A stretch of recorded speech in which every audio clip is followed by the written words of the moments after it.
Hai semuanya, kali ini Mimin akan membawakan alur cerita Donghua yang berjudul Perfect World.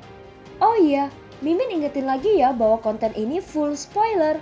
Tanpa lama-lama lagi, yuk langsung aja kita masuk ke isi ceritanya. Melanjutkan dari cerita sebelumnya, apa yang dimiliki klan Batu benar-benar hebat. Itu bahkan lebih penting bagi mereka yang ada di alam pengaturan formasi atau lebih tinggi. Ucap sesepuh kerajaan bangsa api. Dia mengenakan satu set pakaian merah berapi-api. Tubuhnya yang sudah tua duduk di atas sajadah. Aku meminta senior untuk bimbingannya. Ucap Siho berkata dengan sungguh-sungguh. Dengan bakat alamimu tidak ada seorang pun di generasi negara batu ini yang bisa menandingimu. Jika kamu menuju kota batu, kamu akan diperlakukan sebagai sosok yang hebat. Dan warisannya akan menjadi milikmu juga. Ucap seseorang berbicara dari samping. Siho mengerutkan kening. Dia saat ini tidak benar-benar ingin memasuki ibu kota negara batu. Jika dia ingin menjadi penerus Kaisar Batu, maka pertarungan berdarah tidak akan terhindarkan. Mustahil untuk naik tahta secara langsung. Ini adalah beberapa resep pil kuno. Ucap tetua kerajaan negara api berbicara. Tiba-tiba Siho terkejut. Warisan leluhur negara batu hanyalah beberapa resep pil kuno. Bukankah ini terlalu biasa? Tanah leluhur bangsa api memiliki istana kaisar suci dengan peluang tak terbatas di dalamnya. Resep pil negara batu memang luar biasa, di mana bahkan tokoh-tokoh besar kuno merindukannya. Namun pada akhirnya mereka tidak dapat memperolehnya. Ucap Flamecrow yang datang dari gua api berbicara. Lihatlah kami, tidak ada dari kami yang berasal dari ras manusia. Namun kita masih sangat menginginkan resep pil tersebut. Ini saja sudah cukup untuk menghilangkan keraguanmu. Ucap Raja Sembilan Roh. Tetua kerajaan bangsa api mengangguk dan berkata, pada kenyataannya nilai resep pil itu praktis tak ternilai harganya. Seorang raja kera dari samping menambahkan, metode budidaya negara batu benar-benar luar biasa, tetapi mereka belum mencapai tingkat yang bisa disebut menantang surga. Namun resep pil itu masih cukup untuk membuat banyak sekte besar di daerah gurun menjadi iri. Siho akhirnya mengerti apa warisan paling berharga dari negara batu. Dikabarkan bahwa resep pil bisa mengembalikan mereka yang berada di ambang kematian dan mengembalikan daging ke tulang belulang. Jika seseorang menggunakannya untuk memurnikan obat-obatan spiritual, mereka bisa mengeluarkan potensi harta dalam waktu singkat. Siho tercengang. Dia berada di alam pengaturan formasi. Jadi dia mengerti sepenuhnya betapa sulitnya untuk menerobos. Dibandingkan dengan bidang kultivasi dari sebelumnya, bahkan tidak menghabiskan beberapa kali jumlah waktu yang dia gunakan sebelumnya sudah cukup. Tetua kerajaan bangsa api menghela nafas dan berkata, sayang sekali, aku pernah mendengar bahwa resep pil negara batu tidak lagi lengkap. Banyak hal terjadi sejak zaman kuno dan sebagai hasilnya salah satu resep pil terpenting hilang. Raja-raja tua mengangguk. Jika bukan karena ini negara batu akan berkembang lebih besar dan akan ada lebih banyak ahli dalam keluarga kerajaan. Saat ini semua harta benda surgawi dan benda-benda spiritual negara batu digunakan oleh satu atau dua orang di tempat kekaisaran. Ini semua karena kekurangan resep. Kalau tidak, mereka tidak perlu melakukan ini sama sekali. Ini hanya beberapa resep pil. Mungkinkah mereka benar-benar tangguh? Ucap Siho merasa itu agak sulit dipercaya. Tentu saja mereka luar biasa.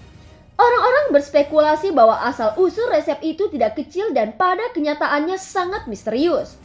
Jumlah bantuan yang dapat diberikannya untuk kultivasi seseorang luar biasa. Memungkinkan potensi bawaan seseorang untuk diungkapkan. Ketika Siho mendengar ini, dia terpana. Apakah itu benar-benar masuk akal? Dia merasa ragu-ragu. Menurut apa yang dikatakan raja-raja tua, resep pil itu sangat mencengangkan. Bahkan jika aku menggunakan ini untuk menerobos harus ada beberapa konsekuensi, bukan? Ucap Siho bertanya. Tetua kerajaan bangsa api menggelengkan kepalanya dan berkata, kami menyebutnya pil, tetapi penggunaannya sangat berbeda. Resep pil dapat digunakan untuk menyuling pil, yang kemudian akan dikonsumsi. Namun Namun resep pil negara batu berbeda. Mereka dapat digunakan untuk menyuling pil. Tetapi penggunaan terbesar mereka bukan untuk mengubah cairan obat menjadi pil, tetapi lebih untuk memperbaiki individu dan obat secara bersamaan. Apa yang disempurnakan bukan hanya obatnya, tetapi tubuh sendiri juga. Ketika Xiao mendengar apa yang dikatakan, dia menjadi terpana. Sayang sekali bahwa keluarga kekaisaran negara batu kehilangan resep pil, dan tanah leluhur mereka tidak lagi dapat ditemukan. Ucap burung gagak api dari Gua Livieri menggelengkan kepalanya. Xiao terkejut. Dia diingatkan tentang apa yang dikatakan Dewa Wilau. Karena mengambil keuntungan dari klan batu, ia memutuskan untuk melindungi penduduk desa. Terlebih lagi pada akhirnya seluruh desa batu dipindahkan, sehingga seharusnya tidak mudah ditemukan daripada sebelumnya. Senior, bolehkah aku bertanya berapa banyak resep kuno yang dimiliki klan batu? Ketika Xiao menanyakan kata-kata ini, hatinya tidak tenang sama sekali. Bahkan dia agak bersemangat. Jika suatu bagian tidak hilang, maka akan ada total 5. Tetua kerajaan bangsa api meliriknya dengan kaget. Pada saat ini Xiao merasakan darahnya mengalir lebih cepat dan seluruh tubuhnya menjadi panas. Di dalam negara batu, kepala desa yang lama akan selalu merasa menyesal bahwa warisan klan mereka telah diputus. Tidak ada yang tahu kapan metode itu hilang, dan sebagai hasilnya klan tidak lagi menjadi kuat. Pada akhirnya hanya beberapa kuali kuno yang tertinggal di dalam desa. Beberapa benda kuno yang tampaknya tidak bisa dihancurkan dan 5 resep pil. Para tetua dari masa lalu selalu merasa sedikit kasihan kepada keturunan mereka, karena mereka tidak meninggalkan metode Dao. Teknik yang bisa membuat desa batu berdiri dengan bangga di dunia semuanya telah hilang. Resep pil ini sangat penting sehingga bahkan dari pegunungan Devan Arcek merindukannya. Jadi bagaimana mungkin resep itu biasa? Namun orang-orang di klan batu terlalu sederhana dan menggunakannya seperti resep obat biasa. Jika itu hilang, betapa menyesalnya itu. Untungnya itu diturunkan dari generasi ke generasi dan tidak hilang. Barang yang sangat berharga ini dilestarikan. Xiao teringat kembali pada siksaan yang dia alami di dalam kuali obat ketika dia masih kecil. Dia bisa bertahan, sementara teman-temannya tidak bisa. Mereka semua meringkis kesakitan sambil menangis dan menjerit. Ternyata bukan hanya meramu obat, tetapi juga menyempurnakan potensinya sendiri. Dikabarkan bahwa masing-masing resep pil itu membutuhkan puluhan hingga lebih dari ratusan bahan. Selain itu tidak ada yang biasa, sehingga jumlah sumber daya yang habis akan luar biasa. Xiao percaya apa yang mereka katakan karena dia sepenuhnya menyadari apa yang mampu mereka lakukan. Kepala desa tua telah mengatakan di masa lalu bahwa ketika mereka direndam dalam cairan obat, obat-obatan tua, kelabang, dan kalajengking semuanya adalah pengganti. Yang diperlukan resep pil adalah obat spiritual dalam berharga purba dan barang-barang lainnya. Bagaimana mungkin sebuah desa mengumpulkan semuanya? Saat itu bisa mendapatkan darah Suwani hanya bisa dianggap beruntung. Namun ini masih jauh dari cukup. Karena bahkan tidak bisa menyediakan bahan untuk salah satu resep pil. Pada saat ini Xiao mengerti sedikit. Tidak heran anak-anak generasi berikutnya seperti Dazuang, Ermeng, dan yang lainnya lebih kuat dari orang tua mereka. Itu karena kondisi desa batu sekarang jauh lebih baik daripada sebelumnya. Bahan-bahan untuk mandi obat juga jauh lebih baik. Ternyata warisan klan batu yang paling berharga selalu ada di sana dan tidak pernah putus. Hanya saja dia sendiri tidak menyadarinya. Cahaya ilahi melintas melalui mata Xiao. Aku pernah mendengar bahwa klan batu memiliki kuali yang sangat hebat. Itu ditemukan bersama dengan resep pil. Jika digunakan untuk menghaluskan daging seseorang, hasilnya akan mencengangkan. Ucap tetua kerajaan bangsa api.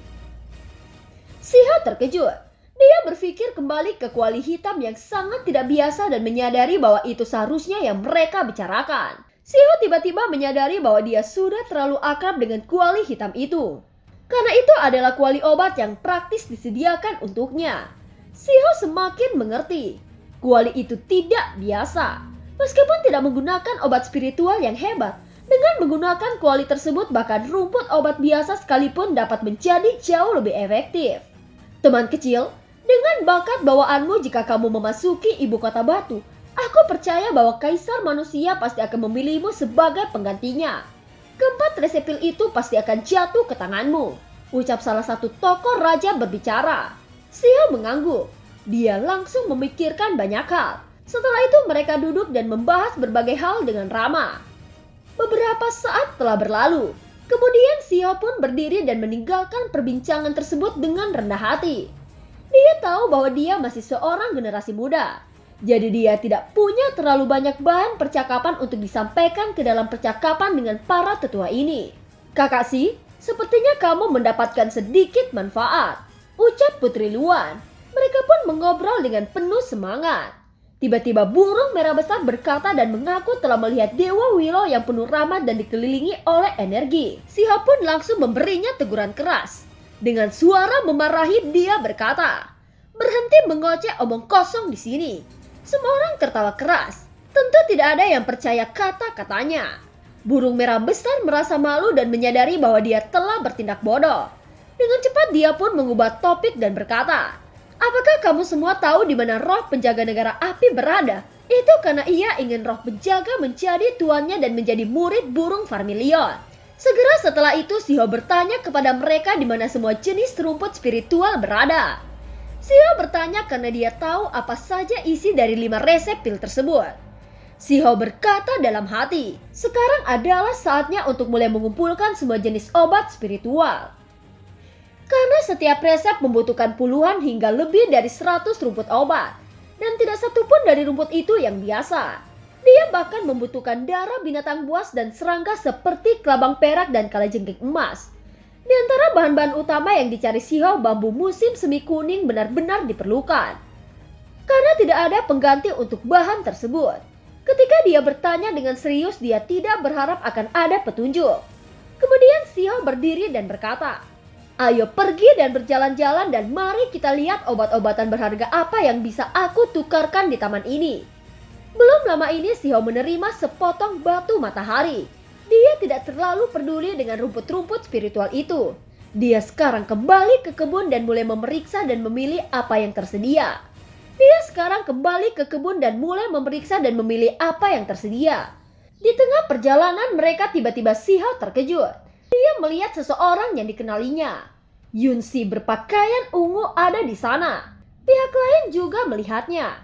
Dan dia secara alami menjadi sangat terharu. Dia bergegas dengan tatapan berapi-api. Di masa lalu Xiao telah bergulat dengannya dan bahkan menggigit telinganya yang berkilau. "Hei, apa yang kamu lakukan? Aku memperingatkan kamu jangan terlalu dekat. Jika kamu mencoba untuk menyerang aku, berhati-hatilah atau aku akan dengan paksa membawa kamu kembali," ucap Xiao. Yang mengejutkan adalah bahwa Yunxi yang cantik dan luar biasa itu malah meraih lengan Xiao dan tidak melepaskannya. Di kejauhan ekspresi banyak makhluk berdarah murni segera berubah. Karena Yunxi sangat terkenal di kalangan generasi muda dari berbagai wilayah dan banyak yang menganggapnya sebagai dewi mereka. Seketika mereka merasa seperti dada mereka menjadi kosong. Wajah cantik Yunxi sedikit memerah dan dia tidak ingin melepaskan lengan Xiao. Dengan kemerahan di kulitnya yang indah dia tampak lebih memikat. "Di mana artefak magis ilahi klanku?" tanya Yunxi secara tiba-tiba. Xiao terkejut. Bagaimana dia bisa meminta artefak yang berharga begitu mereka bertemu? Bukankah dia sudah mengatakan bahwa dia tidak akan menukarnya kepada siapapun? "Tolong kembalikan artefak berhargaku.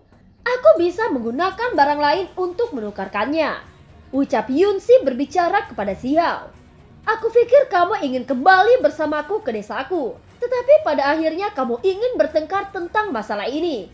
Kalau begitu tidak banyak yang perlu dikatakan," ucap Xiao menolak. "Apa yang kamu butuhkan untuk mengembalikannya?" tanya Yunxi yang disertai kemarahan. Tiba-tiba ada seorang pemuda berbicara. "Yunxi, apakah dia berhutang padamu? Katakan dengan keras agar semua orang mendengarnya. Dengan begitu banyak orang di sini yang akan membantu mengungkap keadilan." Pria itu adalah pendatang baru yang datang dari luar taman. Dia 1 atau 2 tahun lebih tua dari Xiao dan berasal dari pegunungan Devine kuno. Ini adalah salah satu pemuda Pengraj yang hebat. Tidak jauh dari sana ada beberapa orang tua menjadi kaget dan takut. Karena mereka memahami latar belakang pemuda ini. "Saudara Si, Apa yang sebenarnya kamu ambil dari Yunsi? Bisakah kamu mengembalikannya saja? Kamu bahkan tidak tahu apa yang aku ambil. Namun kamu ingin aku mengembalikannya. Apakah kamu yakin aku berutang sesuatu padanya? Ucap Xiao dengan tenang menjawab. Yunsi telah mengatakan bahwa kamu berhutang artefak ajaib padanya. Jadi bagaimana mungkin ada kesalahan? Ucap pemuda itu berbicara. Matanya cerah sambil menatap Xiao. Namun Xiao tidak menunjukkan tanda-tanda ketakutan. Mungkinkah dia ingin menantang Xiao? Hati banyak orang mulai bergejolak. Pemuda berambut emas menatap tajam ke burung merah besar, kemudian melihat ke arah Xiao lagi dan berkata, "Saudara Si, kamu jelas berhutang artefak berharga kepada Yunsi. Bagaimana mungkin kamu tidak mengembalikannya?" Semua orang menjadi kaget. Dia benar-benar berani mengucapkan kata-kata ini. Segera setelah itu beberapa orang mengerti alasannya. Kemungkinan besar tidak hanya karena gadis berpakaian ungu itu terlalu cantik, tetapi juga karena dia adalah seekor burung peng. Dia tertarik pada teknik berharga peng. Benar, itu pasti masalahnya. Semua orang tersentak. Hari ini gangguan besar lainnya akan terjadi. Semua orang jelas tahu latar belakang seperti apa yang dimiliki Ras Peng. Ada rumor bahwa keinginan terbesar Ras Peng adalah untuk menemukan warisan Kun Peng. Mereka tidak akan membiarkannya berakhir di tangan orang lain. Saat ini rumornya adalah bahwa Xiao mungkin memiliki teknik Kun Peng. Meskipun ras ini jumlahnya sedikit, masing-masing dari mereka menakutkan.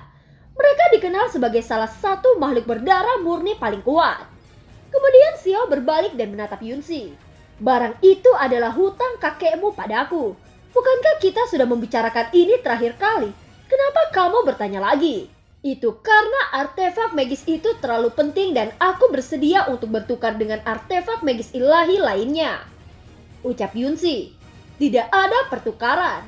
Ucap Xiao dengan tegas menolak dan menggelengkan kepalanya. Saudara Si, tidak baik jika bersikap seperti ini. Ini awalnya adalah harta surgawi Gunung Ilahi. Jika kamu mengambilnya seperti ini, itu sedikit berlebihan. Ucap pria berambut emas. Aku bukan orang yang keras. Kamu juga telah melihat bahwa Yunsi mengakui kalau artefak itu milikku dan dia hanya ingin menukarkannya. Kenapa orang luar sepertimu ikut campur? Ucap Xiao berkata dengan tatapan tajam disertai cahaya ilahi. Kamu sudah berbicara omong kosong selama ini. Mungkinkah kamu berpikir bahwa aku tidak berani membunuhmu? Ucap Xiao berkata dengan nada yang tinggi. Pria berambut emas berkata dengan nada suara keras. Apa maksudmu orang luar? Yunsi akan menjadi saudara iparku di masa depan. Jadi aku secara alami dapat membela apa yang benar. Mengapa aku tidak bisa? Omong kosong, aku tidak ada hubungannya dengan rasmu. Ucap Yunsi membalas. Segera setelah itu semua orang mengerti apa yang sedang terjadi. Kakak laki-laki dari pemuda berambut emas yang dulu telah meninggalkan daerah ini untuk meningkatkan kemampuannya melalui pengalaman dan belum kembali. Kemungkinan dia telah kembali ke daerah gurun sekarang. Ucap orang-orang di sekitar sambil berbisik. Singa berkepala 9 pun ikut merespons sambil berkata, "Aku pernah mendengar rumor ini. Bahkan dia pernah mendengar tentang ini sebelumnya. Jadi bisa dilihat seberapa kuat ahli Pengrech itu." Tiba-tiba gelombang energi dahsyat muncul disertai kilauan emas. Beberapa orang seketika muncul di taman. Banyak orang tidak dapat melihat bagaimana mereka tiba. Seolah-olah mereka berteleportasi. Hanya Xiao yang tetap tenang. Dia bisa mengatakan bahwa ini adalah teknik gerakan luar biasa Peng bersayap emas. Benar-benar sangat cepat. Ucap Xiao. Yunsi, kita belum bertemu satu sama lain untuk sementara waktu. Apakah kamu baik-baik saja? Ucap pria muda yang baru saja muncul itu berkata. Semua orang menghela nafas. Pria ini terlalu tampan. Rambut keemasannya seperti matahari ilahi. Serta tubuhnya kekar dan kokoh. Dia adalah pria yang sangat menawan dan gagah. Tidak ada hubungan antara aku dan kamu. Ucap Yunsi. Dia sekali lagi menggenggam dengan Xiao. Xiao mengerutkan keningnya. Pada saat ini Xiao akhirnya mengerti. Yunsi tidak hanya menginginkan artefak itu kembali. Dia juga ingin dibebaskan dari pria berambut kuning ini. Tolong jangan datang mencariku lagi. Ucap Yunsi dengan tenang berbicara ke arah pria berambut kuning itu. Ketika Xiao mendengar ini, alisnya melonjak. Xiao tidak ingin dimanfaatkan oleh siapapun. Ketika dia mencium aroma di rambutnya dan kemudian melihat telinga berkilau begitu dekat dengannya, dia memikirkan kembali pengalamannya di masa lalu. Sama seperti sebelumnya, tiba-tiba Xiao mengelurkan tangan dan memeluknya, lalu menggigit telinga Yunxi yang berkilau. Dan film pun berakhir. Terima kasih udah mau dengerin Mimin sampai akhir ya. Maaf kalau Mimin banyak salah. Sampai jumpa.